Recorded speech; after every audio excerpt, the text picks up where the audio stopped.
तो बच्चों आज के इस वीडियो में हम लोग देखेंगे क्लास 7 हिंदी का चैप्टर नंबर 2 यानी कि नचिकेता का संपूर्ण क्वेश्चन आंसर। तो इस वीडियो को आप लोग कंप्लीट देखिएगा। इस वीडियो में आप लोग को क्लास 7 हिंदी का चैप्टर नंबर 2 का संपूर्ण क्वेश्चन आंसर मिलेगा, वो भी बिल्कुल छोटा आंसर हम आप लोग को बताएंगे और जो भी बताएंगे वो सही उत्तर बताएंगे। तो वीडियो को पूरा अंत तक देखिएगा और यदि चैनल पर नए हैं तो चैनल को सब्सक्राइब करके वीडियो को लाइक कर लीजिएगा। चलिए स्टार्ट करते हैं। तो चलिए बच्चों, ये है आप लोग का चैप्टर नचिकेता। इस अध्याय का क्वेश्चन आंसर यहाँ से शुरू होता है। तो यहाँ से आप लोग का प्रश्न अभ्यास शुरू होता है। आप लोग का फर्स्ट क्वेश्चन कहता है नचिकेता कौन था। तो चलिए हम लोग इसके उत्तर को समझते हैं।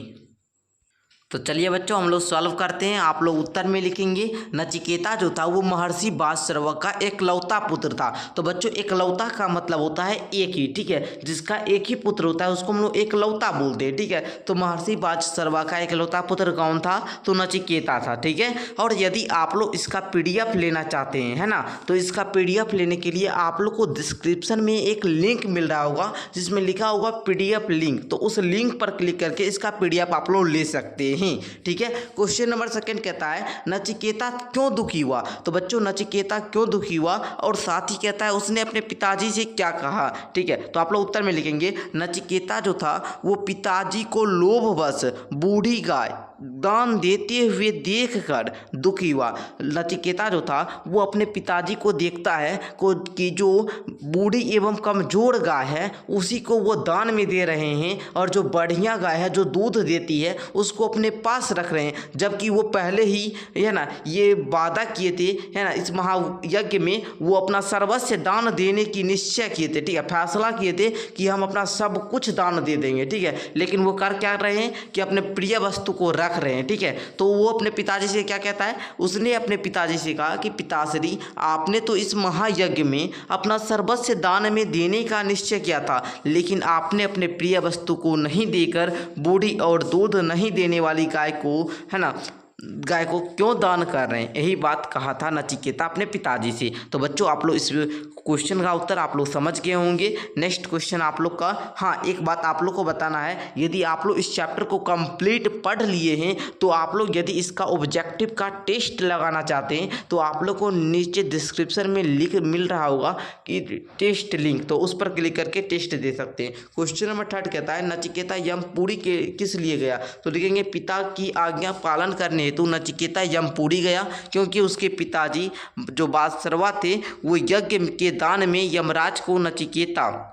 यमराज को जो थे वो नचिकेता का दान बोल दिए थे, ठीक है। इसलिए नचिकेता जो था वो यमपुरी गया, ठीक है। नेक्स्ट क्वेश्चन है नचिकेता को यमपुरी के मुख्य द्वार पर क्यों रुकना पड़ा। तो उत्तर में लिखेंगे यमपुरी से यमराज जो थे वो बाहर गए थे। यमपुरी से यमराज जो थे वो बाहर गए थे, अतः उनकी इंतजार में, उनकी प्रतीक्षा में नचिकेता को मुख्य द्वार पर ही रुकना पड़ा। नेक्स्ट क्वेश्चन कहता है नचिकेता ने यमराज से क्या वरदान मांगा।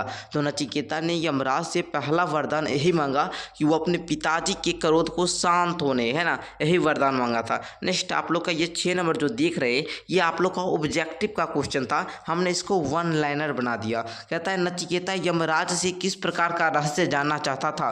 तो आत्मा का, ठीक है। इसका उत्तर आप लोग लिख लेंगे। नेक्स्ट प्रश्न आप लोग देखेंगे आगे आप लोग का कहता है किसने कहा किससे कहा। ये क्वेश्चन नंबर 7 का है। फर्स्ट कहता है मृत्यु के मुख में पहुंचकर कोई नहीं लौटा वत्स, ठीक है। तो ये व्यासश्रवा ने नचिकेता कहे थे, ठीक है। कौन कहे थे? व्यासश्रवा। किससे? तो नचिकेता से। आ गया छोटी मुंह और बड़ी बात करता है, ये जो थे ये बात कहे थे व्यासश्रवा ने किससे? नचिकेता से, ठीक है। आ गया है आप तो यमपुरी जाने की आज्ञा पहले ही दे चुके हैं, ये नचिकेता कहा था अपने पिताजी से, ठीक है। तो आप लोग इस चैप्टर का जो ये किसने कहा और किससे कहा क्वेश्चन नंबर 7 तक अच्छे तरीक़ा से समझ गए होंगे। अब हम लोग क्वेश्चन नंबर जो आगे है पार्ट से आगे का, इसको अब हम लोग सॉल्व करते हैं। फर्स्ट क्वेश्चन कहता है महर्षि व्यासश्रवा अगर गायों को ब्राह्मण को दान में देते तो क्या होता। तो आप लोग को उत्तर यहाँ पर दिया गया है, आप लोग पढ़कर लिख लेंगे। नेक्स्ट कहता है यज्ञ से क्या तात्पर्य है। तो बच्चों यज्ञ, है ना, यज्ञ से क्या तात्पर्य है। तो लिखेंगे यज्ञ का तात्पर्य होता है किसी कार्य के विहित, है ना,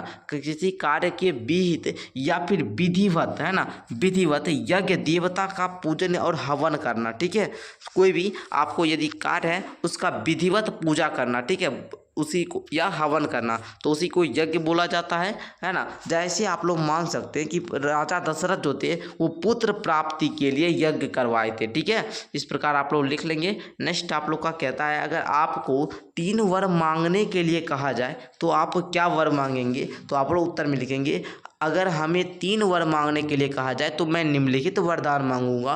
पहले तो सद विद्या का, फिर उसके बाद निरोग रहे हमेशा और अपने कर्तव्य पथ पर बढ़ते रहे, ठीक है, बढ़ते रहे, ऐसे हम 3 वर मांगेंगे। नेक्स्ट आप लोग का क्वेश्चन आप लोग अपने हिसाब से लिखेंगे, आप लोग जैसा वर मांगेंगे वैसे लिख लेंगे, ठीक है। हम आप लोग को एक सजेशन के हिसाब है ना, हम आप लोग को एक सजेस्ट किए ऐसा आप लोग लिखेंगे, ठीक है। ऐसे आप लोग को जो अच्छा लगे लिख सकते हैं। नेक्स्ट आप लोग का कहता है 4 नंबर, नचिकेता साधु प्रवृत्ति का था। तो बच्चों साधु प्रवृत्ति का मतलब क्या होता है, या साधु प्रवृत्ति से आप लोग क्या समझते हैं। तो साधु प्रवृत्ति भी आप लोग सिंपल लिख सकते हैं, इसका शॉर्ट आंसर कि सरल स्वभाव वाला ही साधु प्रवृत्ति का होता है, ठीक है। तो लिखेंगे साधु प्रवृत्ति का अर्थ होता है सरल स्वभाव वाला, शॉर्ट में एक लाइन में उत्तर होगा, ठीक है। नेक्स्ट आप लोग देखेंगे तो देखिए आप लोग ये जो पार्ट वाला क्वेश्चन था ये सारा आप लोग समाप्त कर चुके हैं। अब हम लोग व्याकरण का क्वेश्चन देखते हैं, वो भी इसी चैप्टर का। तो व्याकरण का अब हम लोग सॉल्व करेंगे। फर्स्ट क्वेश्चन कहता है इनके पर्यायवाची शब्द लिखिए।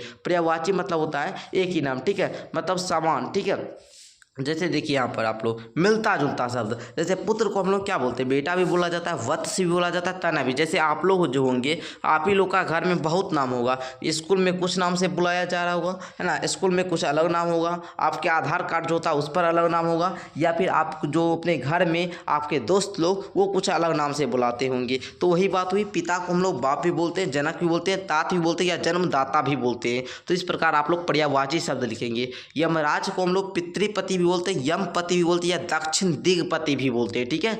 आगे देखिए गाय को हम लोग गो भी बोलते हैं, धनु भी बोलते हैं, कपिला भी बोलते हैं, साधु को सज्जन और सरल, ठीक है। तो इस प्रकार आप लोग लिख लेंगे। यहाँ पर आगे आप लोग का सेकेंड क्वेश्चन कहता है इनके विपरीतार्थक शब्द लिखिए। विपरीतार्थक का मतलब होता है उल्टा। जैसे आप लोग अच्छा का बुरा लिखते होंगे, कोई आदमी अच्छा है कोई आदमी बुरा है, तो अच्छा का विपरीत यानी कि उल्टा शब्द जिसे बोलते हैं, विलोम शब्द जिसे बोलते होंगे, ठीक है। तो सत्य का असत्य। देखिए ज़्यादातर शब्द को जिसको आप लोग को नहीं पता होगा तो ज़्यादातर शब्द में आप लोग देखेंगे होंगे कि ओ उपसर्ग को लगाकर भी विपरीतार्थक शब्द बनाया जाता है। यहाँ पर ज़्यादातर ओ ही है, ठीक है। तो इसका प्रश्न ये भी है कि ओ उपसर्ग लगाकर विपरीतार्थक शब्द बनाए। तो सत्य का असत्य, धर्म का अधर्म, सहिष्णु का असहिष्णु, इच्छा का अनिच्छा, संपन्न का विपन्न आप लोग लिख सकते हैं, ठीक है।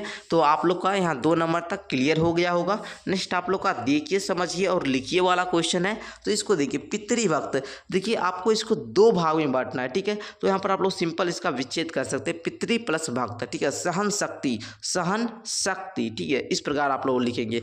मुख मंडल, मुख मंडल, गौशाला, ठीक है। तो गौशाला यहाँ पर आप लोग लिख सकते हैं गौशाला, ठीक है। महायज्ञ का भी इस प्रकार आप लोग लिख लेंगे। ब्रह्म वाक्य का भी लिख लेंगे।